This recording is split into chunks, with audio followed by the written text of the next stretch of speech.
Bom dia, gente. Espero que estejam bem, que tenham de alguma maneira conseguido tirar alguma saúde dessa história toda que nos pegou de 60 dias para cá. Então, conforme vocês estão sabendo, a partir da publicação de uma portaria da Pró-Reitoria de Pós-Graduação e Pesquisa, autorizando a retomada das atividades de pós-graduação em modo remoto, nós, professores das disciplinas desse semestre do PPGLI, resolvemos retomar o semestre. Né? E é por isso que eu estou aqui falando para vocês para abrir a disciplina de tradução intersemiótica. Como está lá no calendário, essa disciplina será dividida por mim e pela professora Rosilda. Nós vamos fazer 2 grandes módulos. A professora ficará responsável por apresentar as principais características e os principais conceitos que envolvem as 3 grandes semióticas, a semiótica norte-americana, a semiótica europeia e a semiótica russa. E a mim caberá a discussão sobre tradução e sobre tradução intersemiótica especificamente, com a tarefa também de propor alguns objetos de análise, para que a gente possa pensar esses conceitos funcionando em determinadas obras, não só apresentando as formas do diálogo, mas como analisá-los, como discuti-los, a partir de que metodologias nós podemos ler esses processos, esses diálogos. O conceito de tradução intersemiótica, ele surge por volta da década de 30 com Roman Jakobson, num texto chamado Linguística e Tradução. E Jakobson não só comenta o que ele chama de tradução intralingual, que são os processos de tradução internos a cada língua, os processos de sinonímia, por exemplo, os processos de tradução interlingual, quando línguas diferentes dialogam e se traduzem, o que hoje quase define o que vem a ser a tradução. O Roman Jakobson ele fala de que seria necessário, embora ele não explore, embora ele não discuta isso analiticamente, mas ele sugere a necessidade de uma nova disciplina que pudesse estudar os processos de tradução entre sistemas, que fossem além dos diálogos entre línguas. Historicamente, esse diálogo esteve confinado à relação interartística. Nós tomarmos, por exemplo, a divisão tradicional das 6 artes de Lessing, as 3 artes do espaço e as 3 artes do tempo. Escultura, arquitetura, pintura de um lado, literatura, música e dança do outro lado. Então, as formas fecundas desses diálogos acabou definindo o que vem a ser a própria ideia de tradução intersemiótica, inserindo aí o cinema, a televisão e, mais recentemente, o próprio design. Essas chamadas artes industriais, o rádio, essas chamadas artes industriais, no modo como ela também dialoga com esses outros sistemas. Por outro lado, do pós-guerra para cá, o próprio conceito de tradução se expandiu ainda mais. Porque se inicialmente a ideia de tradução intersemiótica se relaciona aos diálogos interartísticos, o conceito de tradução e mais ainda de traduzibilidade, ele se dissemina para a própria ideia de cultura. Então, os encontros culturais, por exemplo, o que é o processo de colonização, se não um processo tradutório? Um processo tradutório que consiste em hierarquizar as culturas do encontro. Mas se nós pegarmos, por exemplo, na experiência limite e exemplar de José de Anchieta, o que é que José de Anchieta fazia se não traduzir? Mas José de Anchieta não só traduzia os autos que ele escrevia em português para o Tupi-Guarani. essa tradução lingual, né, interlingual, ela tinha que passar por processo de tradução cultural, né, antropológica, né, étnica. E, claro, a gente sabe que a perspectiva de José de Anchieta é colonial, mas não deixa de ser um caso exemplar da necessidade de se estudar a tradução para além das questões linguísticas, porque ninguém traduz só uma língua. O que se traduz são formas culturais e modos de vida. Então, mais recentemente, né, os estudos de tradução eles têm incorporado a necessidade de estudar a tradução dentro de uma perspectiva mais intercultural. Um bom exemplo disso aí é um longo capítulo do livro Local da Cultura de Homi Bhabha, em que ele discute os encontros culturais como processos tradutórios. Então, hoje a gente tem que entender a ideia de tradução como algo muito mais amplo, que ultrapassa a questão linguística, interlinguística, e envolve questões de natureza intercultural e tecnológica. Porque, de algum modo, a tradução intersemiótica ela vai pressupor essas diferenças, porque as diferenças entre sistemas são diferenças técnicas. Né? Então, é fundamental que a gente compreenda a ideia de tradução como algo muito mais amplo do que o diálogo ou processo de construção sinonímia entre línguas. Fiz um roteiro aqui para eu não me perder e para eu conseguir abordar os principais pontos do texto de Júlio Plaza. Né? Então, um ponto fundamental, ou o ponto de partida do texto de Júlio Plaza é a ideia de que o processo de tradução é um processo de recuperação crítica da história. Essa recuperação crítica da história, ela nasce de uma perspectiva da história como um acontecer infinito. Quer dizer, o que é essa perspectiva crítica da história? Essa perspectiva crítica da história está associada ao pensamento de Walter Benjamin, que entende que toda história é uma história inacabada. E toda história é uma mônada, é o conceito que ele vai usar lá, tomando de Leibniz. Né? Quer dizer, o que é a mônada? A mônada é aquela estrutura que está ali como está, mas que potencialmente ela contém nela uma série de outros possíveis, de outras virtualidades, que num primeiro momento podem não aparecer para um tempo histórico, para uma comunidade, para uma cultura, mas estão ali enquanto virtualidades que podem ser retomadas, reinventadas, rediscutidas, retraduzidas por outras comunidades, por outros tempos, por outras histórias. Utilizar-se a tradução para discutir isso é muito instigante, porque isso implica dizer que, primeiro, que a história ela não se reduz ao dado histórico, né? O dado histórico, nesse sentido, ele produz um significado, mas que não é necessariamente o significado, porque o significado vai sendo construído pelos humanos e pela própria história.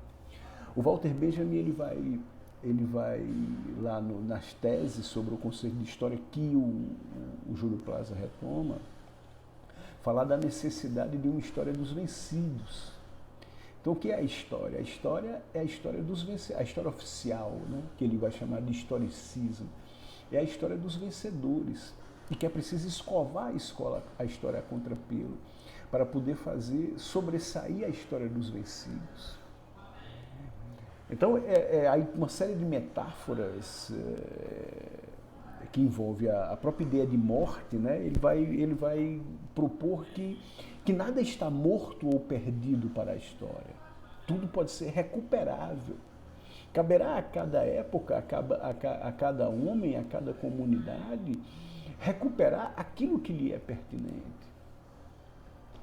Então, essa discussão entre o atual e o virtual, entre o sincrônico e o diacrônico, que o Júlio Plaza vai retomar de Walter Benjamin, está associada a isso. Quer dizer, o que é a tradução? A tradução é o momento em que se pode criticamente fazer falar aqueles que foram soterrados pela história.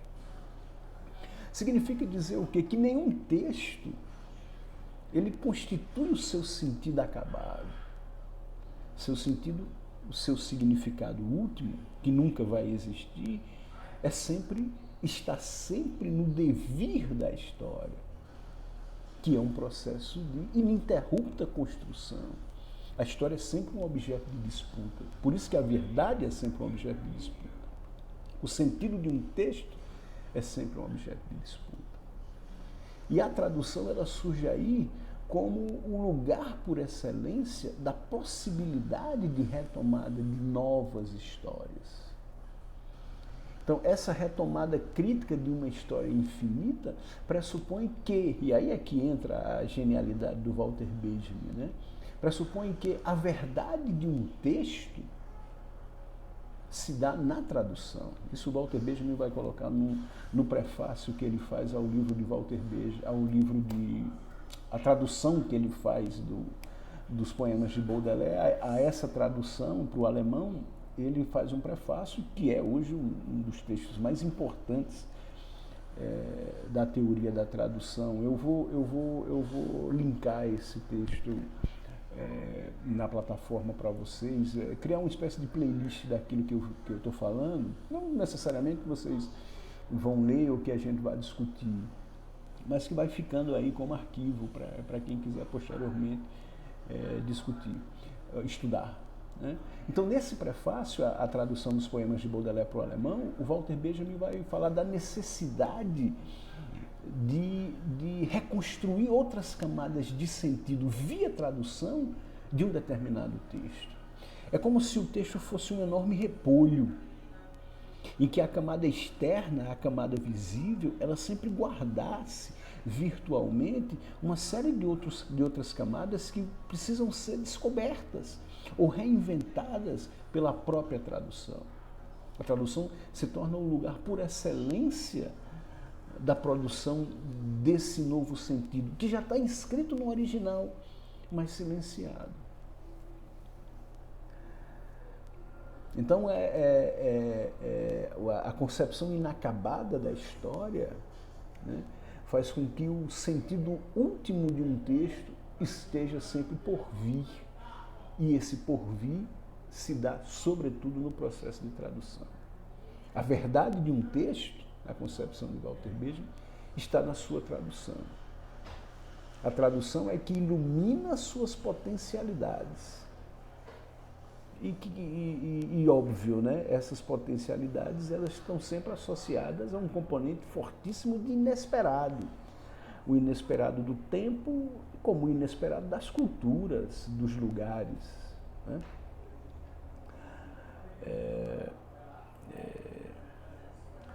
O Walter Benjamin o Walter Benjamin era um frasista, né? E uma frase bacana dele o presente é um tempo saturado de agoras.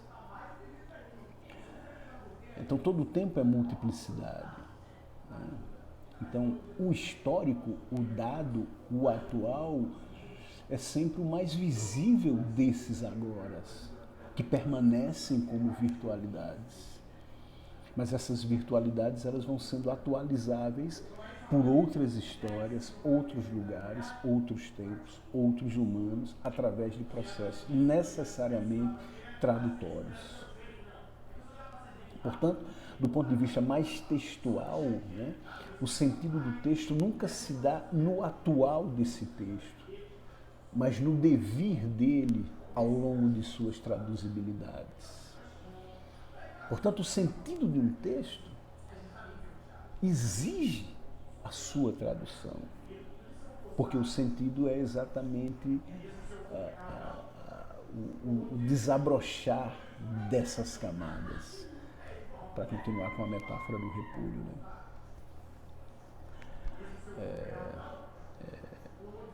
Seguindo, né? Para pensar isso, o Walter Benjamin, ainda retomado por Júlio Plaza, o Walter Benjamin vai dizer que a arte ela se dá exatamente no cruzamento de três grandes linhas evolutivas, né? As formas da técnica e da tecnologia, por exemplo, o diálogo entre oralidade e escrita, entre escrita no vídeo e escrita na página papel, no caso da poesia na literatura. Então, o primeiro eixo são as formas da técnica e da tecnologia. Segundo, as formas da tradição que impactam não só qualquer autor ao fazer seu texto, né? Mas impactam os modos de recepção. Nós fazemos perguntas aos textos de acordo com as tradições de leitura. E muitas vezes, dependendo da força histórica de um determinado texto dentro de um sistema literário, ele fica tão encoberto por camadas de sentido únicas que é mais difícil conseguir fazer vibrar as virtualidades, aquilo que não foi dito. Um exemplo é o Dom Casmurro de Machado de Assis, quer dizer, é um livro tão assombrado por determinadas interpretações que tirar dele um sentido novo, né? Traduzir aquilo ali numa outra coisa, né? Para além do hábito das formas da tradição, não é fácil, né? E o terceiro eixo, né? Que ele fala das formas da recepção, né? Então, as formas da recepção é exatamente as perguntas que a gente faz, o que é que interessa a determinada comunidade, né? Por exemplo, toda essa luta por direito e por cidadania que tem impactado positivamente as literaturas, elas têm gerado novas perguntas aos textos, né? Do ponto de vista do gênero, do ponto de vista da raça, do ponto de vista da classe, do ponto de vista da etnia, da região, né? Então, são fenômenos que estão associados ao devir histórico contemporâneo, que faz com que se empreenda novas formas de se chegar aos textos e de se extrair dele as coisas. Portanto, a arte e os processos de tradução, eles necessariamente cruzam essas três linhas, né? Esses três eixos, né? O estágio da técnica, né? O estágio da tradição, em que pé está a tradição, toda a história daquela literatura, daquele texto, daquele sistema, por exemplo, da televisão, etc. E as perguntas, os hábitos, as formas de ler, né? Isso vai ser fundamental para se pensar os processos de tradução intersemiótica, né? Até porque muitas vezes o sentido está associado a um determinado conhecimento de certa tradição. Porque os processos de tradução intersemiótica, eles enviam referências, né, que é preciso uma relação com a tradição, ou depende da relação com a tradição, que vai fazer com que o modo de leitura faça essa linkagem ou não.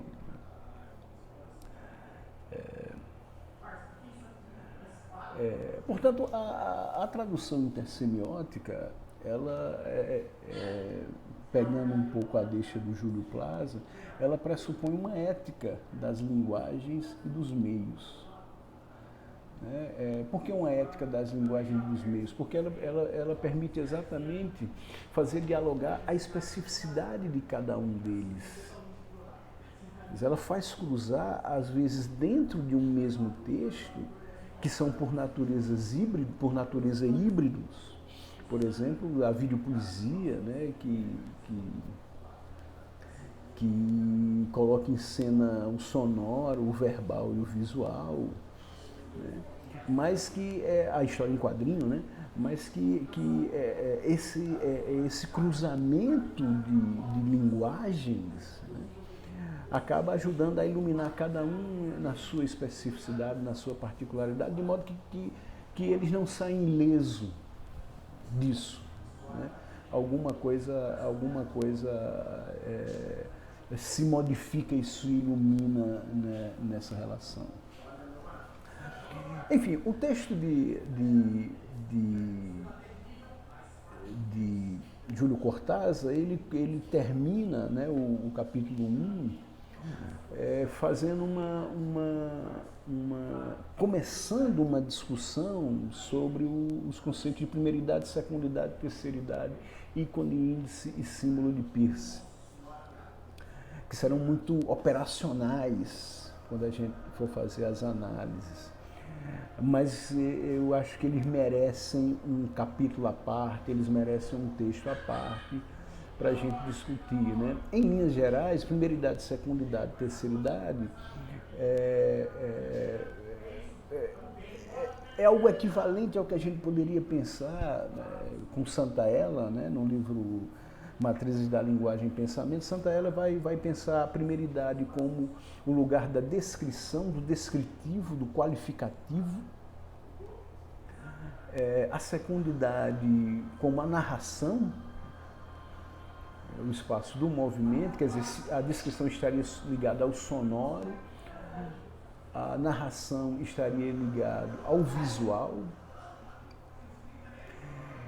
e a dissertação seria a terceiridade, né, e que seria mais propriamente o lugar da literatura e da linguagem verbal.